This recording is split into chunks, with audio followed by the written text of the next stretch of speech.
नमस्कार, स्वागत है आपका अपने YouTube चैनल डायनेमिक एजुकेशन में। जैसा कि पिछले लेक्चर में हमने पढ़ा था बायोडायवर्सिटी में हमने जाना था कि हमारे प्लेनेट अर्थ पे बहुत सारे स्पीसीज और उनकी वेराइटीज प्रेजेंट है। जहां तक कि 17 से 18 लाख स्पीसीज और उनकी वेराइटीज प्रेजेंट है और ऐसी बहुत सारी स्पीसीज हैं जो कि अभी डिस्कवर होना बाकी है। और उसके बाद हमने टैक्सोनॉमी पढ़ा। टैक्सोनॉमी में हमने classification, identification, characterisation and nomenclature of organism पढ़ा। और उसके बाद हमने कुछ बेसिक रूल्स भी जाने नोमेनक्लेचर से रिलेटेड। अब उसी के आगे हम लोग कंटिन्यू करते हैं। आज का हमारा टॉपिक है हायरार्कियल क्लासिफिकेशन। इस टॉपिक को हम लोग बहुत अच्छे से पढ़ेंगे, आराम से पढ़ेंगे, इत्मीनान से पढ़ेंगे। तो फिर हम शुरू करते हैं इस टॉपिक को।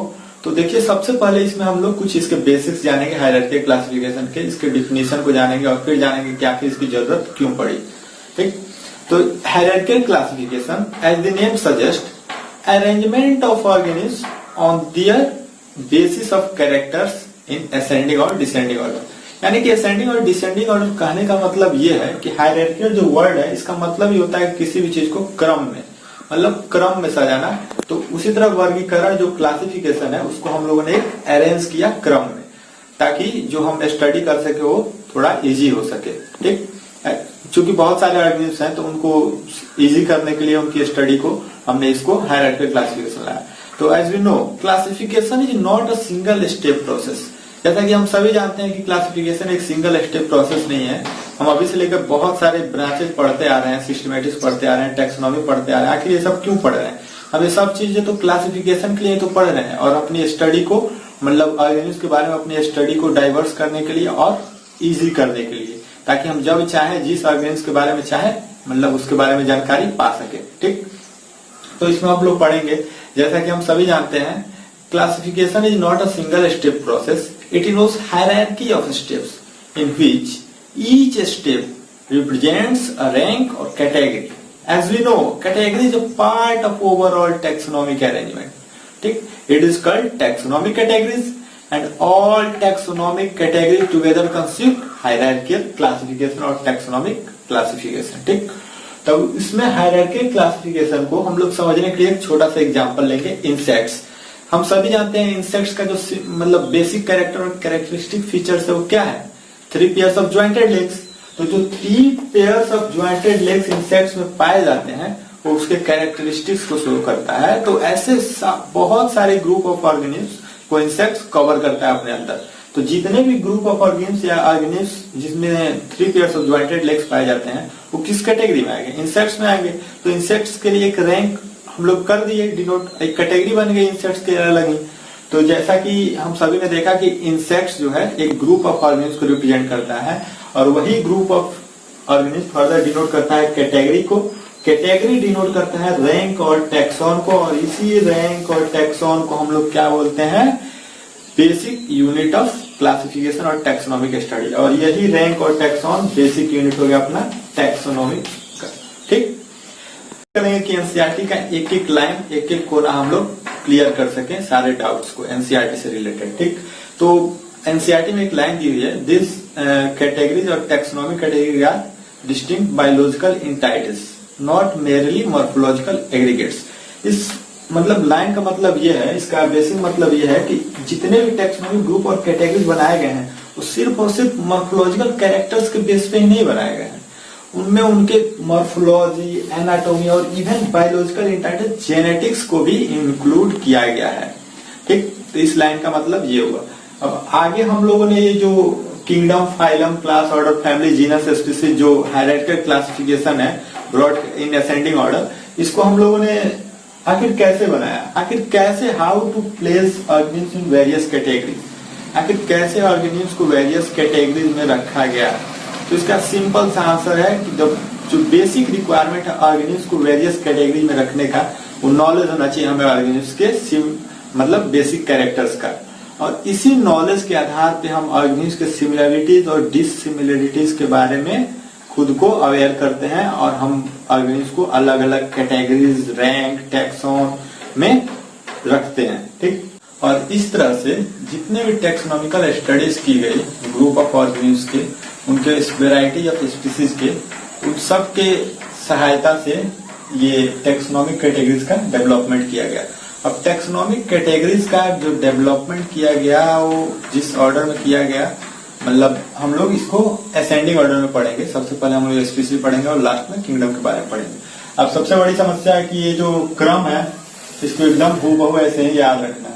इसको याद करने के लिए हम कुछ निमोनिक्स का हेल्प लेंगे, जैसे कि हम लोग पहले पीसीओ बूथ वगैरह जो होता था, कॉल वॉल आता था पीसीओ पे, तो उन सब चीजों से रिलेट करते हुए हम लोग इसको याद करेंगे। तो हम लोग सिंपल इसको याद करने का फॉर्मूला बनाते हैं KPCOFGS, यानी कि KPCOFGS यानी कि kingdom, phylum, class, order, family, genus, species. तो सिंपल याद रखना है KPCOFGS। इस तरह से बहुत सारे क्वेश्चन आते हैं एंट्रेंस एग्जाम्स में, तो बहुत आसानी से कर सकते हैं। ऑर्डर चेंज करके इधर उधर दिया रहता है, एमसीक्यू के क्वेश्चन बहुत इजीली कर सकते हैं। तो हमेशा याद रखेंगे KPCOFGS। ठीक, FGS फंगस के लिए शॉर्ट टर्म भी हम लोग मतलब मेमोराइज करने के लिए बस रख सकते हैं। तो KPCOFGS हमेशा याद रखना है। अब हम लोग बारी बारी से एक एक चीजों को पढ़ेंगे, स्पीसीज से लेके किंगडम तक।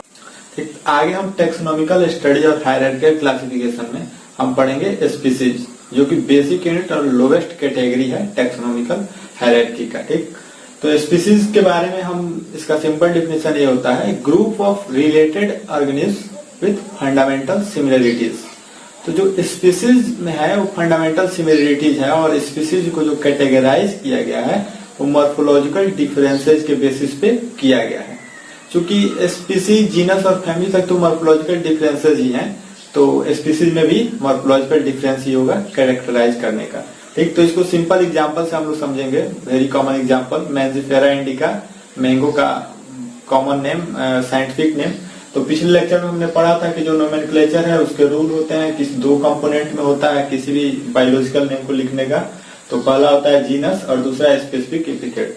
और चूंकि हम यहाँ हाथ से लिख रहे हैं तो इसको अंडरलाइन भी किए हैं, तो यही रूल है, इसलिए इसको अंडरलाइन करना है जब भी हम हाथ से लिखेंगे। ठीक, तो ये मैंजिफेरा हो गया और ये इंडिका हो गया। मैंजिफेरा में M कैपिटल होगा और इंडिका में I स्मॉल होगा। ये सब पिछले लेक्चर में डिस्कस हो चुका है। ठीक, तो ये हो गया। इसमें जो इंडिका है वो इसकी स्पीसीज को रिप्रेजेंट करता है। ठीक, वैसे ही जब हम पोटैटो की बात करते हैं, सोलेनम ट्यूबेरोसम में जो ट्यूबेरोसम है वो उसके स्पीसीज को रिप्रेजेंट करता है। ठीक है, तो इसमें जो याद रखने वाली और नोट करने वाली बात यह है कि जितने भी जीनस होते हैं उनके एक और एक से ज्यादा स्पीसीज हो सकती हैं। तो ऐसा कहीं आता है क्वेश्चन स्टेटमेंट के रूप में कि एक जीनस के एक और उससे ज्यादा स्पीसीज हो सकती हैं या नहीं, यह स्टेटमेंट बिल्कुल सही है।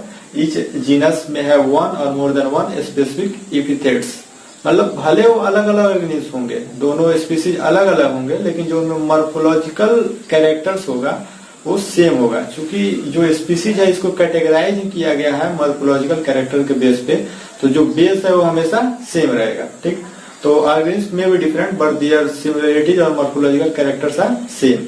तो उसी में हम लोग बात करते हैं सोलेनम एक जीनस है। इसमें सोलेनम ट्यूबरोसम पोटैटो हो गया, सोलेनम मिलेंजोना हो गया, बैगन हो गया, तो ये सब ब्रिंजल हो गया। तो इन सब चीजों के लिए जो अब तो ये जीनस एक ही है लेकिन स्पीसीज इसके अलग अलग आ रहे हैं। अब हम अगला पढ़ेंगे, अगला कैटेगरी पढ़ेंगे जीनस। तो जीनस, अब स्पीसीज के बाद हम लोग जीनस पढ़ रहे हैं, तो जीनस जो होगा उसमें स्पीसीज का कैरेक्टर्स भी होगा। तो जीनस जो होगा are aggregates of closely related species, और या हम यह भी कह सकते हैं कि जो जीनस होता है वो स्पीसीज के समूह को ही हम लोग जीनस कहते हैं। ठीक है, तो जीनस को समझने के लिए हम लोग एग्जाम्पल देखेंगे। पोटैटो और ब्रिंजल हो गए, दोनों अलग अलग हैं, लेकिन जब इनके बाद जीनस की आती है दोनों का जीनस सेम है। दोनों का जीनस है क्या? सोलेनम। तो इसी में हम लोग दूसरा एग्जाम्पल देखेंगे, पैंथेरा। तो जीनस के लिए सिंपल बात ये याद रखना है कि ये divided by species but united by genus. ठीक, इनके लिए स्पीसीज अलग अलग होंगे, लेकिन जब बात करेंगे जीनस की तो सभी स्पीसीज को मर्ज करके वो एक जीनस बन जाएगा। ठीक है, और उनके मॉर्फोलॉजिकल कैरेक्टर सेम होंगे। अब जैसे पैंथेरा को हम लोग देखेंगे तो पैंथेरा में इसकी जो जीन स्पीसीज है वो भी अलग अलग हैं। पैंथेरा लियो हो गया, पैंथेरा पार्डस हो गया जिसको हम लोग, पैंथेरा टिग्रिस हो गया जिसको हम लोग टाइगर बोलते हैं। ठीक, तो पैंथेरा लियो, पैंथेरा पार्डस और पैंथेरा टिग्रिस अलग अलग जीनस के स्पीसीज हो गए, लियो, पार्डस और टिग्रिस। लेकिन जब इनको देखेंगे तो सिर्फ एक ही जीनस को मतलब रिप्रेजेंट करती हैं, स्पीसीज अलग होते हुए भी एक जीनस को रिप्रेजेंट करती हैं और उस जीनस का नाम है पैंथेरा। अब इसके बाद हम लोग पढ़ेंगे फैमिली के बारे में। तो फैमिली, चूंकि हमने जब स्पीसीज के बाद जीनस में पढ़ा, तो जीनस में स्पीसीज के एग्रीगेट्स और क्लोजली रिलेटेड फीचर्स आए। तो जब हम फैमिलीज के बारे में पढ़ेंगे तो फैमिली में किसका आना चाहिए, इसी क्रम में चलेंगे तो जीनस का आना चाहिए। तो फैमिलीज भी वही है, एक थोड़ा हायर कैटेगरी है उससे, जीनस से, लेकिन इसमें भी असेंबलेज ऑफ जीनस आता है। जीनस के कैरेक्टर्स को आप मतलब इसमें इंक्लूड किया जाता है, और इसमें सिमिलरिटी जो होती है वो स्पीसीज और जीनस के कंपैरिजन में कम होते जाती है। ठीक, तो फैमिलीज को समझ, और फैमिलीज के जो कैरेक्टर्स होते हैं उनके वेजिटेटिव और रिप्रोडक्टिव फीचर्स के थ्रू आइडेंटिफाई किए जाते हैं। ठीक है, तो फैमिली में दो एग्जांपल हम लोग पढ़ेंगे, सोलेनेसी और फेलिडी। ठीक, तो सोलेनेसी फैमिली में आता है, पेटूनिया आता है, धतूरा आता है, और पोटैटो भी इसी फैमिली में आता है। ठीक है, तो सोलेनेसी फैमिली हो गया। और उसी तरह फेलिडी फैमिली हो गया, जिसमें पैंथेरा लियो, पैंथेरा पार्डस और पैंथेरा टिग्रिस, यानी कि लायन, टाइगर और लेपर्ड, ये सब इसी में आते हैं फैमिली फेलिडी में। और इसके साथ साथ कैट को भी इसी फैमिली में इंक्लूड किया जाता है। तो ये रहा फैमिली से रिलेटेड डिस्कशन। अब अगले में हम लोग पढ़ेंगे order. Order being a higher category, मतलब ये फैमिली से भी हायर कैटेगरी है। तो जैसे जैसे हम क्रम में बढ़ते जा रहे हैं तो जीनस स्पीसीज को मतलब कैरेक्टर लिए जा रहा है, और फैमिली लिए जा रहा है जीनस के। तो ऑर्डर है, ऑर्डर में भी असेंबलेज ऑफ कैरेक्टर होगा, लेकिन किसका होगा इसमें, ऑर्डर में असेंबलेज ऑफ कैरेक्टर कौन किसका होगा, ठीक इसके पीछे वाले फैमिली का। तो अगर हमको ये याद रहता है जो निमोनिक मैंने अभी बताया, केपीसीओ एफजीएस, तो हम ऐसे करके बहुत सारे डिफिनेशन खुद से फॉर्म कर सकते हैं और समझ सकते हैं बहुत अच्छे से टैक्सोनॉमिकल कैटेगरीज और इस क्लासिफिकेशन को। बात करते हैं एग्जांपल्स ऑफ ऑर्डर इस टैक्सोनॉमिक कैटेगरीज का। तो जो plant families like Convolvulaceae and Solanaceae are included in order Polemoniales. ठीक, उसी तरह एनिमल्स में बात करें तो Carnivora along with Felis and Felidae and Canidae family. Felidae मतलब रिप्रेजेंट करता है कैट को, और कैनेडी रिप्रेजेंट करता है डॉग को। तो जो ये कार्निवोरा में एनिमल्स ऑर्डर जो आते हैं वो फेलिडी और कैनेडी को इंक्लूड करते हुए आते हैं। तो ये दोनों एग्जांपल है, पोलिमोनियस और कार्निवोरा, ये दोनों ऑर्डर के एग्जांपल हमें याद रखने। After order we will discuss another taxonomic categories called class. Class, अब चूंकि हम जितने भी कैरेक्टर आगे आगे बढ़ते जा रहे हैं, कॉमन सिमिलरिटीज घटती जा रही है, और ये कैटेगरीज अपने पीछे वाले कैटेगरीज के कैरेक्टर को लिए जा रहा है। ठीक, वैसे ही जब क्लास की बारी आती है तो क्लास भी उस कैरेक्टर्स को किसको लेगा, अपने पीछे वाले कैरेक्टर्स को, ऑर्डर्स को। तो इसमें इंक्लूड होते हैं ऑर्डर प्राइमेटा, जिसमें मंकी, गोरिल्ला, गिवन, ये सारे इंक्लूड होते हैं। तो इसके एग्जांपल में अगर कोई मतलब पूछे तो ऑर्डर प्राइमेटा और उसके सारे जो मंकी, गोरिल्ला, गिवन है वो आएंगे इसमें क्लास में। ठीक, इन phylum we discuss about classes comprising fishes, amphibians, reptiles, birds। ठीक, तो फाइलम इसमें जो आएगा एक क्लास को कंप्राइज करते हुए आएगा, चूंकि इसके ठीक पीछे कौन सा है, क्लास ही है। तो फाइलम क्लास को कंप्राइज करते हुए आएगा, जिसमें रेप्टाइल्स, बर्ड्स, फिशेज, एम्फीबियंस के बारे में मतलब डिस्कस करेंगे। और इसमें जो होता है, जो फीचर्स होता है, वो होता है presence of notochord and dorsal hollow neural system. और इसी फाइलम को जो प्लांट्स के कॉमन कैरेक्टरिस्टिक्स को मतलब रिप्रेजेंट करते हैं। तो जो प्लांट के लिए जब इस कैटेगरीज के बारे में हम डिस्कस करते हैं तो इसी फाइलम को हम लोग डिवीजन नाम देते हैं। ठीक, all animals belonging to the various phyla are assigned to their highest category called kingdom. ठीक, किंगडम, अब चूंकि किंगडम हाईएस्ट कैटेगरी है और जितने भी फाइला है हाईएस्ट कैटेगरी को मतलब डिनोट करते हैं, उसको हम लोग किंगडम बोलते हैं। और इसी किंगडम को प्लांट्स के लिए अलग किंगडम और एनिमल्स के लिए अलग किंगडम। तो इसी किंगडम को हम लोग फॉर एनिमल्स बोलते हैं एनिमेलिया एंड फॉर प्लांट्स बोलते हैं प्लांटी। ठीक, तो एनिमल और प्लांट किंगडम में डिवाइड हो जाता है, इसके लिए अलग ही चैप्टर है एनसीईआरटी में। अब हम जब आगे बढ़ेंगे तो एनिमल और प्लांट किंगडम के बारे में बहुत विस्तार से और डिटेल्स में पढ़ेंगे। ठीक, तो ये था आज का टैक्सोनॉमिक कैटेगरीज।